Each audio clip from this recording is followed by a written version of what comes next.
പരിശുദ്ധ അമ്മ. All glory be to the Father, and to the Son, and to the Holy Spirit, as it was in the beginning, is now, and ever shall be, world without end. Amen.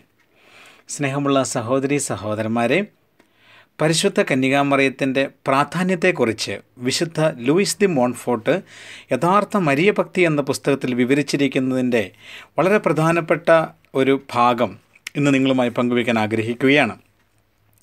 നമ്മുടെ മധ്യസ്ഥനായ ക്രിസ്തുവിൻ്റെ പക്കൽ മധ്യസ്ഥയായി നമുക്ക് മറിയത്തെ ആവശ്യമുണ്ട് എന്ന് വിശുദ്ധ Luis the Montfort പഠിപ്പിക്കുന്നു.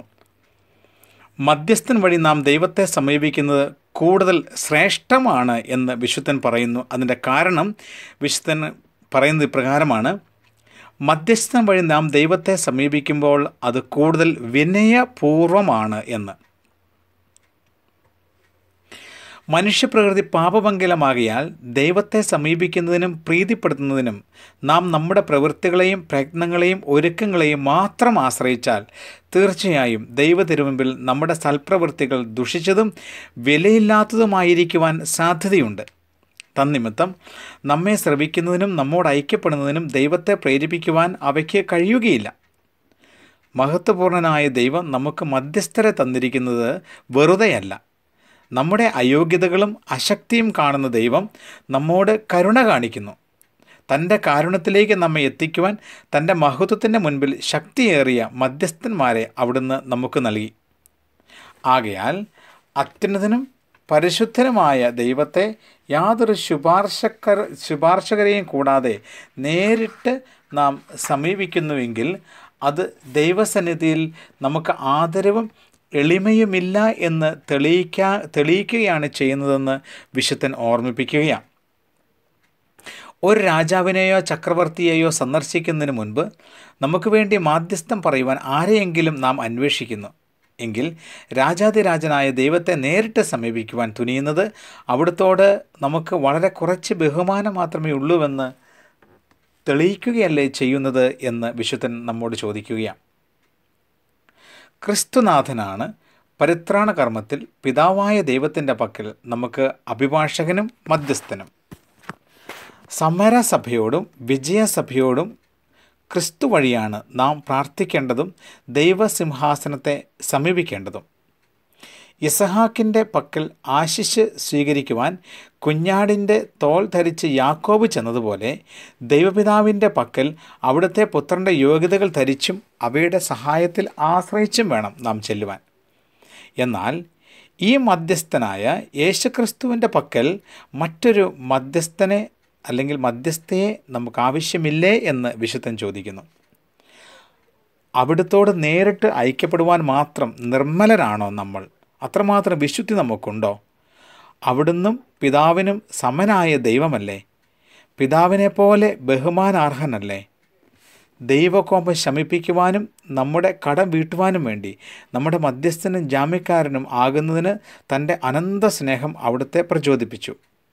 പക്ഷേ അക്കാരണത്താൽ നാം അവിടുത്തെ മഹത്വത്തിൻ്റെയും മുമ്പിൽ ആദരവും ദൈവഭയമില്ലാത്തവരുമായി പെരുമാറുകയാണോ ചെയ്യേണ്ടത് എന്ന് വിശുദ്ധൻ ചോദിക്കുന്നു.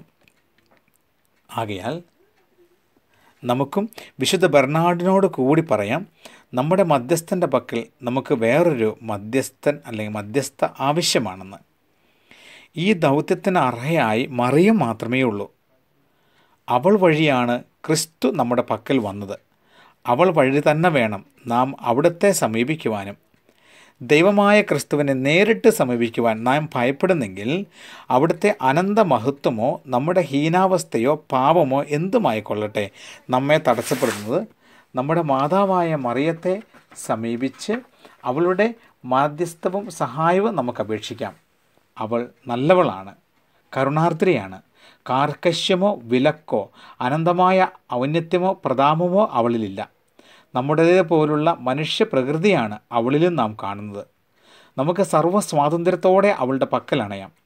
ബലഹീനരായ നമ്മെ തൻ്റെ ഉജ്ജ്വല പ്രകാശത്താൽ അന്ധരാക്കുന്ന സൂര്യനല്ല അവൾ. ചന്ദ്രനെ പോലെ മഞ്ജുളയും മൃദുലയുമാണവൾ.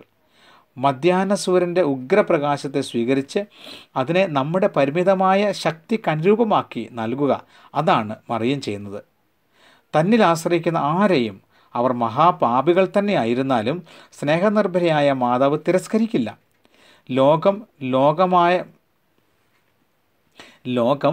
ലോകമായ കാലം മുതലേ പരിശുദ്ധ കന്യകയോട് വളരെ വിശ്വാസത്തോടു കൂടി നിരന്തരം സഹായം യാചിച്ചിട്ടുള്ള ആരെയും അവൾ തള്ളിക്കളഞ്ഞിട്ടില്ല എന്ന് വിശുദ്ധർ പറയുന്നത് തികച്ചും വാസ്തവമാണ് എന്ന് വിശുദ്ധ ലൂയിസ് ദി മോൺഫോർട്ട് പറയുന്നു. പരിശുദ്ധ കന്യകയുടെ യാചനകളൊന്നും ദൈവം നിരസിക്കുന്നില്ല. കാരണം അവൾക്ക് അവിടുത്തെ പക്കലുള്ള സ്വാധീന ശക്തി അത്രമാത്രം വലുതാണ്. മറിയം അപേക്ഷയുമായ തൻ്റെ ദിവ്യസുതൻ്റെ സന്നിധിയിൽ പ്രവേശിച്ചാൽ മാത്രം മതി അവിടുന്ന് അവളുടെ അഭ്യർത്ഥന സാധിച്ചു കൊടുക്കുവാൻ. തന്നെ ഉദരത്തിൽ വഹിക്കുകയും പാലൂട്ടി വളർത്തുകയും ചെയ്ത പ്രിയ മാതാവിൻ്റെ പ്രാർത്ഥന അവിടുത്തെ സ്നേഹപൂർവ്വം കീഴ്പ്പെടുത്തുന്നുവെന്ന് വിശുദ്ധൻ പഠിപ്പിക്കുന്നു. ഈ പറഞ്ഞവയെല്ലാം വിശുദ്ധ ബെർണാഡിൻ്റെയും വിശുദ്ധ ബൊണവഞ്ചറിൻ്റെയും ഗ്രന്ഥങ്ങളിൽ നിന്ന് സ്വീകരിച്ചിട്ടുള്ളവയാണ്. അവരുടെ അഭിപ്രായത്തിൽ ദൈവത്തെ സമീപിക്കുന്നതിന് നാം 3 പടികൾ കയറണം. ആദ്യത്തേത് നമുക്ക് ഏറ്റവും സമീപസ്ഥവും നമ്മുടെ കഴിവുകൾക്ക് അനുരൂപവുമാണ്. അത് മറിയമത്രേ. രണ്ടാമത്തേത് ക്രിസ്തുവും. മൂന്നാമത്തേത് പിതാവായ ദൈവവും. ക്രിസ്തുവിൻ്റെ പക്കൽ ചെന്ന് ചേരാൻ നാം മറിയത്തെ ആശ്രയിക്കണം.